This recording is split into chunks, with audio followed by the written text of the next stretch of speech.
Welcome back, ladies and gentlemen, to Fallout 4. My name's Camel, and this video is going to be a walkthrough guide in which I will show you how to acquire the unique combat knife, Pickman's Blade. To acquire this, we will need to come to the location Pickman Gallery. As we can see on the Pip-Boy map here, it is to the northeast of Diamond City. And if we get up close, we can see it is to the southeast of Bunker Hill. And just a warning, this area is filled with at least 20 raiders. So be sure to come well equipped. Once inside Pickman Gallery, we want to head up the stairs directly in front of us. Once on the second floor, head up the next set of stairs to the third floor. Once we reach the third floor, turn to the right through this doorway and head straight ahead, going through this hole in the wall behind the bookshelf. Turn left and follow this series of holes down to the basement level. Once here, we want to do a hard 180 to the left and head down past the pile of bodies and through the brick wall. Continue on straight ahead following the red lights. Once we reach this circular room, turn to the right and continue turning hard to the right and drop down into this tunnel. Once in here, jump down while doing a 180 to the left and follow this pathway through the water. Go past the first set of stairs and continue on heading straight ahead. Once we reach the blue bridge, turn to the left up the set of stairs and continue on following these stairs up to the left. Once at the end, turn right and follow the red lights through this hallway. Once at the pipe bridge, continue on walking straight ahead and head through the next brick tunnel. When in doubt, just follow the red lights. We will enter this larger room, head up the stairs to the left and then turn left once at the top of the stairs. Continue on straight ahead. At this red pipe, turn right, go past the red light, and at this pipe, turn left. And here we will witness 3 raiders confronting Pickman. And if you want Pickman's Blade, be sure to assist him in taking out the raiders. Once they're dead, if we speak to Pickman, he will give us Pickman's key and tell us to go back into his house and look deep within the painting Picnic for Stanley. So once again, entering Pickman Gallery, if we turn to the left and head into this room, this painting in the corner, this creepy painting, is the picture he spoke of, Picnic for Stanley. When activating it, the picture will vanish and it will reveal a safe on the wall behind it. It requires Pickman's key to open, and luckily we have that key. Along with other random loot, we will find Pickman's Blade. As always, before we look at the weapon stats, I have reduced all of my character's special attribute stats to 1, and I also have no bobblehead, perk, or magazine effects applied to my character, so we will be seeing the absolute minimum base stats of Pickman's Blade. Now, Pickman's Blade will always come with a stealth blade modification applied to it, so there's no reason to mod any further because we cannot. So Pickman's Blade has a base ballistic damage of 16, its speed is fast, its weight is 1, and its value is 143 caps. And as we can see at the top, Pickman's Blade targets bleed for 25 points of additional damage. An absolutely amazing effect. Check this out, we're gonna stab this robot and watch its health drain from the bleed effect. It's quite interesting that the bleed effect works on not only living enemies, but robotic enemies as well. It should also be noted that the bleed effect actually stacks. So if you say get 4 swift swipes in on an enemy with Pickman's Blade, they're going to have a damage over time effect that does 100 points of bleed damage to them. And don't forget, that's an effect on top of the blade's normal ballistic damage. And the fact that Pickman's Blade has a fast speed pretty much makes it as effective as possible. Now, as we know, Pickman's Blade has the legendary effect that adds 25 points of bleed damage. However, the stealth blade modification that comes on it also adds a bleed effect that is not specified in terms of damage, and it also deals an additional sneak attack damage multiplier of 0.6. Not that it really makes a difference, but it is nice to know. So if you are playing a sneaky character and you want a melee weapon choice, Pickman's Blade is for you, especially if you have the ninja perks to rank 3. Sneak attacks will do a 10 times normal damage plus the 0.6 times multiplier. And then if you add onto that already phenomenal damage, the bleed effects, you've got one hell of a knife in your hands. And you should have very little issues taking out just about anything. I mean, the bleed effect even applies to robots. It's an incredible weapon. It's fast so you can get many swings in, stacking on the bleed damage effect. It's light so it will not hinder you at all. And of course, its damage potential is through the roof. Pickman's Blade will have your enemies on the edge. With speeds like that, everyone can get a slice of the action. You're right, I should stop dirking around and get to the point. Pickman's Blade is certainly the best knife in the game. Whether it's the best melee weapon in the game, I can't say for certain, but I can take a stab in the dark. And finally, Pickman's Blade is any man's first pick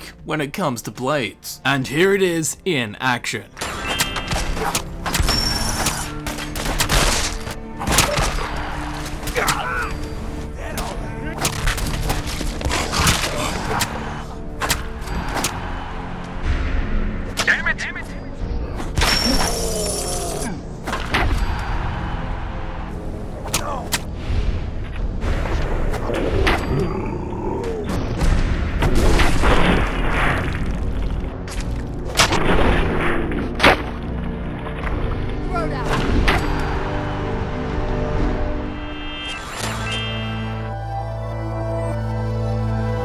I've been Camel. I would like to thank you very much for watching, and I do hope that this video helped you in some way in acquiring the unique combat knife, Pikmin's Blade. If you would like to see other Fallout 4 guides, please feel free to click on the playlist button on screen. Of course, this will take you directly to my Fallout 4 guides playlist where you can select the videos you wish to watch freely. Or you can check in the description where it will be frequently updated with links to new Fallout 4 guides that I upload. Once again, I would like to thank you very much for watching, and I will see you very shortly in the next video. I'll see you there.